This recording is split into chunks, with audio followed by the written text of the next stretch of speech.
Friends, आज इस video से हम लोग जानेंगे देसी दारू इतनी सस्ती क्यों होती है।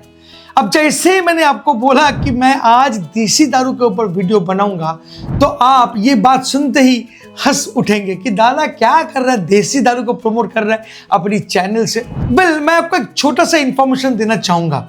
आप जो पी रहे हैं ना, विस्की, राम, जिन, वोडका, जो भी पीते हैं, इंडिया में जो भी बनते हैं, जो भी लोकल ब्रांड है, जो भी है, इसको बोलते हैं IMFL, Indian made foreign liquor. जी हाँ, हम लोग को जो फॉरेन लिगेसी है ना, जो फॉरेन कंट्री की ड्रिंक है, उसी लेगेसी को कैरी फॉरवर्ड कर रहे हैं। जी हाँ, हम लोग नकल करते हैं विदेशियों को और उसी ड्रिंक को और उसी तरीके से बनाते हैं। तो एक्चुअली अगर देखा जाए तो आप जो रम, जिन, वोडका, विस्की, ब्रांडी ये सब पी रहे हो ना, वो एक्चुअली विदेशी ड्रिंक है जिसको हम लोग नकल करके बनाते हैं। जैसे आप ब्लेजर पहनते हो, है ना, ये जो ब्लेजर है हालांकि बनते तो हैं यहीं पे, बट वो जो ब्लेजर का रिकॉग्निशन है वो एक्चुअली तो फॉरेन कंट्री से आई है ना।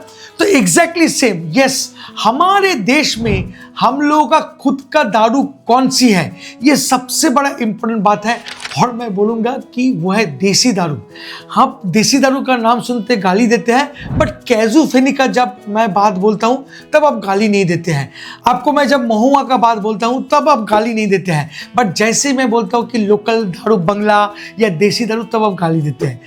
एक्चुअली ये बहुत बड़ा गलतफहमी है फ्रेंड्स। क्या आपको पता है कि according to the most recent government statistics, almost 2.5 billion litres देसी दारू को मैन्युफैक्चर किए जाते हैं इंडिया में। 13 मिलियन पीपल, मतलब 1,30,00,000 लोग इस पर्टिकुलर इंडस्ट्री से जुड़े हुए हैं। और ये नंबर्स प्रूव करते हैं कि कितना इंपॉर्टेंट रोल प्ले करता है देसी दारू हमारे इकोनॉमी के लिए। देसी दारू is one of the biggest alcohol markets in India, जो साल भर में 10,000 करोड़ से भी ज्यादा बिजनेस करते हैं। तो फिर आगे गाली देने से पहले देसी दारू को आप एक बार सोच कर देखिए कि अगर ये इतना ही घटिया होता तो इतने सारे पीपल क्यों पीते।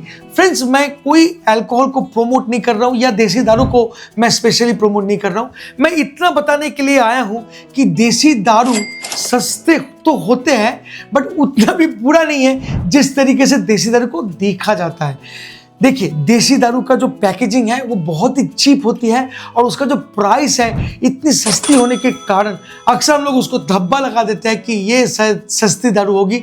बट मैं बहुत सारे वीडियो में बोल चुका हूँ, ये जो देसी दारू है ना, इसी से बनता है आपका सबसे प्योर और मोस्ट डिमांडिंग प्रोडक्ट जो इंडिया में मिलता है, विस्की, राम, जिन, वोडका। ये देसी दारू के ऊपर ही कलर और फ्लेवर को मिला के बनाए जाते हैं। फ्रेंड्स, आइए असल मुद्दे पे आते हैं कि देसी दारू इतनी सस्ती क्यों होती है। 3 पॉइंट आपके साथ शेयर करूंगा। नंबर 1 पॉइंट, कभी आपने नोटिस किया कि गोवा या गुड़गांव में अल्कोहल का प्राइस जो है ये बहुत सस्ते होता है? अच्छा, ऐसा क्यों? क्योंकि वहां पर अल्कोहल का जो टैक्स है वो सबसे कम है। Exactly same happened with local दारू और देसी दारू, जो हम लोग बोलते हैं देसी ठर्रा, या आप समझ लो बंगला। पश्चिम बंगाल में तो हम लोग बोलते हैं बंगला दारू। तो ये सस्ते इसलिए होता है क्योंकि इसमें टैक्स जो है ये बहुत कम होता है। आप जब तक देसी दारू बनाएंगे तो उसका टैक्स पकड़ लीजिए 25%। जैसे आप उसको वोडका बॉटल में डाल के वोडका बोलकर सेल करेंगे, तब जाके वो आ जाएगा IMFL की कैटेगरी में, मतलब इंडियन मेड फॉरेन लिकर की कैटेगरी में। तब जाके उसका जो टैक्स होगा वो ऑलमोस्ट 75% हो सकते हैं। तो इसी तरीके से अगर देखा जाए तो यस, देसी दारू का प्राइस सस्ता इसलिए है क्योंकि वो IMFL में आते ही नहीं है, वो IML में आते हैं, तो इसीलिए सस्ता है। नंबर 2 पॉइंट में बोलूंगा कि cheap and local raw materials. Usually whisky, rum, gin, vodka, इन सब को बनाने के लिए मोस्टली ग्रेन को या होल व्हीट ग्रेन्स को ही इस्तेमाल किए जाते हैं।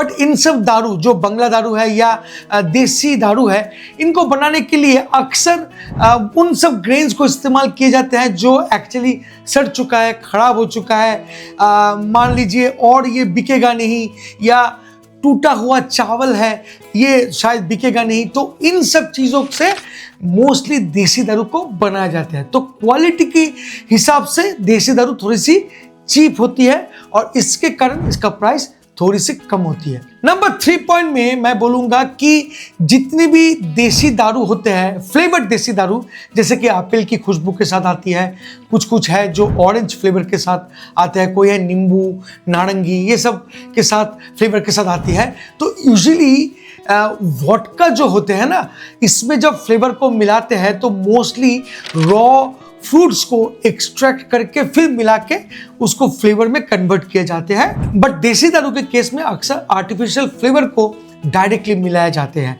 तो इससे ब्रांड जो है बहुत बजट फ्रेंडली हो जाते हैं, क्योंकि आर्टिफिशियल फ्लेवर आराम से आपको मार्केट में मिल जाता है बहुत सस्ते प्राइस में। तो जो देसी दारू होते हैं, फ्लेवर्ड देसी दारू, वो मोस्टली आर्टिफिशियल फ्लेवर के साथ ही आती है, तो इसीलिए वो सस्ते पड़ते हैं। एट द एंड मैं यही बताना चाहूंगा फ्रेंड कि देसी दारू नो डाउट थोड़ा सा चीप क्वालिटी का है, बट इसका मतलब ये नहीं है कि बहुत घटिया दारू है और आपको पीना ही नहीं चाहिए। मैं उल्टा बोलूंगा कि फ्रेंड, आप कोई भी फ्रेंड्स को बुला लो, एक अच्छी बॉटल के अंदर में वही देसी दारू को डाल के सर्व करो, वो फ्रेंड पी के बोलेगा यार क्या पिलाया, मस्त दारू है। वो समझ ही नहीं पाएगा कि ये देसी दारू है। फ्रेंड्स, ये है डिफरेंस। सो एनीवे, चलिए आज के लिए बस इतना ही।